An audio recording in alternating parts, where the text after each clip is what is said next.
அன்பு நண்பர்களுக்கு என்னுடைய வணக்கத்தை சொல்லி, நம்முடைய தலைவர்கள் எல்லோரும் இந்த பத்திரிகையாளர் சந்திப்பில் நம்மோடு இருக்கின்றார்கள். இன்று காலை டெல்லியில நம்முடைய வெளியுறவுத்துறை அமைச்சர் திரு ஜெய்சங்கர் அவர்கள் முழுமையாக இந்த கச்சத்தீவு பற்றி, குறிப்பாக என்னென்ன முடிவுகள் எடுக்கப்பட்டிருக்கிறது என்பதை பற்றியெல்லாம் ரொம்ப விலாவரியாக பேசியிருந்தார். அதனுடைய தொடர்ச்சியாக இன்று பாரதிய ஜனதா கட்சி, நம்முடைய மாநில அரசு, குறிப்பாக திராவிட முன்னேற்ற கழகம் அவர்களுக்கு சில கேள்விகள் வைத்திருக்கின்றோம். இத்தனை காலமாக திராவிட முன்னேற்ற கழகம் அதனுடைய தலைவர்கள் எல்லாம் தமிழகத்திலே சொன்ன கட்டுக்கதை, கச்சத்தீவு காங்கிரஸ் ஆட்சி கொடுத்துட்டாங்க, எங்களுடைய போராட்டத்தையும் தாண்டி கொடுத்துட்டாங்க, எங்களை கேட்காம கொடுத்துட்டாங்க, அதனால் நாங்கள் கண்டனம் செய்கின்றோம் என்று பாராளுமன்றத்திலிருந்து வெளிநடப்பு செஞ்சாங்க. குறிப்பாக அப்பொழுது பாராளுமன்ற உறுப்பினராக இருந்த செல்லியன் ஐயா பாராளுமன்றத்தில் இதை பற்றி தெல்ல தெளிவாக என்ன பேசியிருந்தாருன்னா, அப்போதைய முதலமைச்சர் டாக்டர் கருணாநிதி அவர்கள்ட்ட யாருமே கேட்கல, எங்களுடைய அனுமதி கேட்கல, எங்களுக்கு தகவல் கூட சொல்லல, காங்கிரஸ் அரசு எதையும் கேட்காமல் அவர்கள் பாட்டு கச்சத்தீவை கொடுத்திருக்கிறாங்க, இதை வன்மையாக கண்டித்து நாங்கள் வெளிநடப்பு செய்கின்றோம் என்று கலாட்டா செய்து அன்னைக்கு உள்துறை அமைச்சராக இருந்த ஸ்வரன் சிங் அவர்களை பாராளுமன்றத்தில் பேசக்கூட திராவிட முன்னேற்ற கழகத்தினுடைய எம்பிக்கள் விடல, குறிப்பாக செலியன் அவர்கள் விடல. காரணம், தமிழக மக்களை வஞ்சித்திருக்கின்றார்கள், ஏமாற்றியிருக்கின்றார்கள். ஆனா இன்னைக்கு கச்சத்தீவு சம்பந்தமாக பெறப்பட்ட ஆவணங்கள், ஆர்டிஐ மூலமாக பெறப்பட்ட ஆவணங்களை ஒரு முறை படிக்கும் பொழுது மிக தெளிவாக அன்னைக்கு நம்முடைய வெளியுறவுத்துறை செயலாளர் கேவல் சிங் அவர்கள், director historical division P K. Basu அவர்களோடு இணைந்து கலைஞர் கருணாநிதி அவர்களை secretariat conference room Fort Saint George மெட்ராஸ்ல 19 ஜூன் 1974 காலையில 11 மணிக்கு சந்திக்கிறாங்க. அந்த சந்திப்பு 1 மணி நேரம் செல்கிறது. அந்த சந்திப்பு முடிந்த பிறகு அந்த சந்திப்பினுடைய குறிப்புகளை டைப் அடிச்சு வெளியுறவுத்துறை அமைச்சர்களுக்கு ஒரு இன்புட்டாக அதை பதிவு செய்திருந்தார்கள். இத்தனை காலமாக இது கிளாசிஃபைடு மெட்டீரியலாக இருந்துச்சு.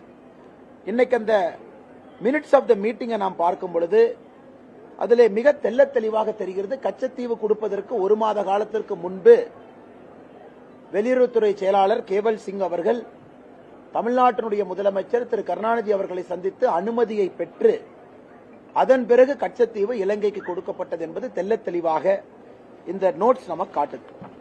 இந்த நோட்ஸ் பாத்தீங்கன்னா இது போல கிட்டத்தட்ட ஒரு 9 பக்கத்திற்கான நோட்ஸ். அவங்களுடைய 1 மணி நேரம் நடந்த பிரீஃபிங், என்ன பேசினாங்க அப்படிங்கிறது 9 பக்கத்துக்கான நோட்ஸ்.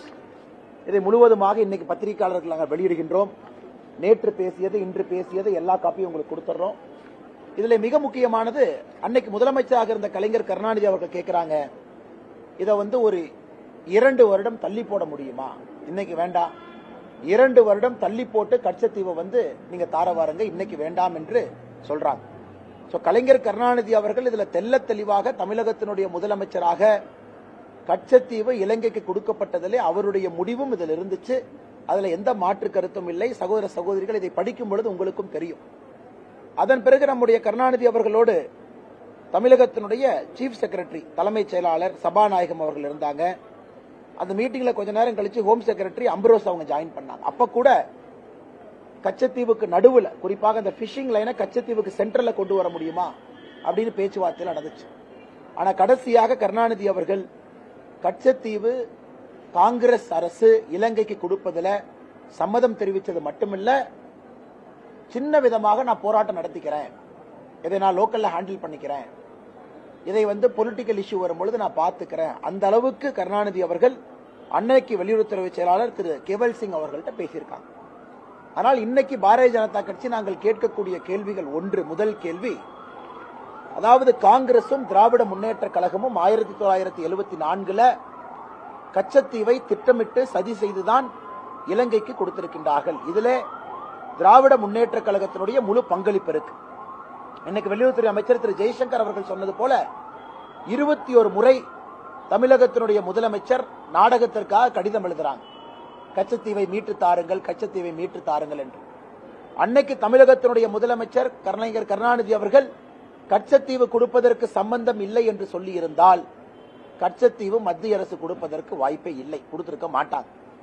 ஆனா அவருக்கு பொலிட்டிக்கல் கம்பல்ஷன், பொலிட்டிக்கல் காரணம், அதற்காக சம்மதம் கொடுத்துவிட்டு 21 முறை வெளியுறவுத்துறை அமைச்சர் திரு ஜெய்சங்கர் அவர்களுக்கு கடிதம் எழுதியிருக்கின்றார்கள்.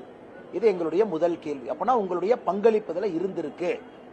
இன்னைக்கு தமிழகத்தினுடைய மீனவ சொந்தங்கள், குறிப்பாக ராமநாதபுரம் பகுதியில் கச்சத்தீவு கொடுத்த பிறகு இந்தியாவினுடைய ஜியோகிராபிக்கல் பவுண்டரி எல்லை சுருங்கி இருக்கிறது. அதற்கு காரணம் மாபெரும் துரோகம் செய்தது காங்கிரசும் திராவிட முன்னேற்ற கழகமும்.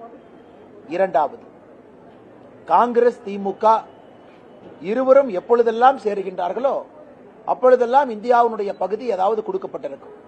குறிப்பாக காங்கிரஸ் தனியாக இருந்தபொழுது அக்ஷய் சின், அருணாச்சல் பிரதேசில் ஒரு பகுதி, இதையெல்லாம் காங்கிரஸ் அவர்கள் கொடுத்திருக்கின்றார். திமுக சேர்ந்த பொழுது கச்சத்தீவை கொடுத்திருக்கிறார். இந்திய இறையாண்மையின் மீது திராவிட முன்னேற்ற கழகத்திற்கு நம்பிக்கை இருக்கிறதா? இல்ல 1960 பேசின அதே பேச்சை தான் அவங்க பேச போறாங்களா? இதெல்லாம் இந்தியாவுடைய ஜியோகிராபிக்கல் பவுண்டரியா தான் பாக்குறாங்களா என்பதை திராவிட முன்னேற்ற கழகம் மறுபடியும் தெளிவுபடுத்த வேண்டிய அவசியம் இருக்கு. மூன்றாவது, இன்னைக்கு ஆழ்கடல்ல நடக்கக்கூடிய எல்லா பிரச்சனைகளுக்கும் காரணம் திராவிட முன்னேற்ற கழகம் மட்டும்தான், வேறு யாரும் இல்லை. 2014 முன்பு நூற்றுக்கணக்கான மீனவர்கள் சுடப்பட்டு கொல்லப்பட்டதற்கும் திராவிட முன்னேற்ற கழகம் தான் தார்மீக பொறுப்பேற்க வேண்டும். 2014 பிறகு இருக்கக்கூடிய பிரச்சனைகளுக்கும் திராவிட முன்னேற்ற கழகம் தான் பொறுப்பேற்க வேண்டும். இன்னைக்கு பாரதிய ஜனதா கட்சி ஏத பொதுமன்றத்தில் வைக்கிறோம். எதற்காக இன்று பேசுகின்றோம்? உங்களுக்கு தெரியும், தமிழக பாரதிய ஜனதா கட்சி குறிப்பாக கடந்த சில வருடங்களாக கச்சத்தீவை மீட்க வேண்டும் என்ற கோரிக்கையை வைத்துக் கொண்டிருக்கின்றோம். மத்திய வெளியுறவுத்துறை அமைச்சர் திரு ஜெய்சங்கர் அவர்களை சந்தித்து தமிழக பாரதிய ஜனதா கட்சி அதிகாரப்பூர்வமாக ஒரு மனுவை கொடுத்திருக்கோம். கச்சத்தீவை மீட்க வேண்டும், இது எங்களுடைய ஸ்டேட்டட் கோல். அதுல நாங்களும் மத்திய அரசுக்கு தெளிவுபடுத்திக் கொண்டிருக்கின்றோம். குறிப்பாக எல்லை சுருங்கிய பிறகு அது எப்படிப்பட்ட பிரச்சனைகளை உருவாக்கி இருக்கிறது. நம்முடைய மீனவர்கள் முதல்ல நெடுந்தீவு வரைக்கும் போனவங்க இப்ப கச்சத்தீவுக்கு முன்பாகவே தடுத்து நிறுத்தப்படுறதுனால அந்த பகுதியில் பாறைகள் அதிகமா இருக்கிறதுனால மீன் வளமும் குறைவாக இருக்கிறது. அதனால் நம்முடைய மீனவர்கள் இன்டர்நேஷனல் பார்டருக்கு பக்கத்தில் போனாவே இலங்கை நேவி அவங்க கைது பண்றாங்க. இதற்கெல்லாம் ஒரு பெர்மனன்ட் சொல்யூஷன் என்பது கச்சத்தீவு திரும்ப நம்முடைய நாட்டிற்கு கைக்கு வர வேண்டும். அது மட்டும் இல்லாம ஆர்டிகல் 6 அதன்படி தமிழக மீனவர்கள் கச்சத்தீவில் போய் வலைய போடலாம், உலர்த்தலாம், அங்கே கச்சத்தீவில் இருக்கலாம், ஆனா தங்கக்கூடாது என்கின்ற ஆர்டிகல் 6 கூட இந்த அக்ரிமெண்ட்டுக்கு பிறகு ஒரு வருடம் கழித்து அதையும் கூட காங்கிரஸ் ஆட்சி ஃபாரின் செக்ரட்டரி லெவல் கொழும்புல இந்தியாவில் 2 ஃபாரின் செக்ரட்டரி இணைந்து ஆர்டிகல் 6 வாபஸ் வாங்கிட்டாங்க. அதன் பிறகு முழுமையாக கச்சத்தீவு என்பது இலங்கைக்கு சென்று விட்டது. ஆனால் இன்றைக்கு எங்களுடைய நோக்கம் திராவிட முன்னேற்ற கழகத்தினுடைய போலி முகத்திரையை மக்கள் மன்றத்திலே அம்பலப்படுத்த வேண்டும்.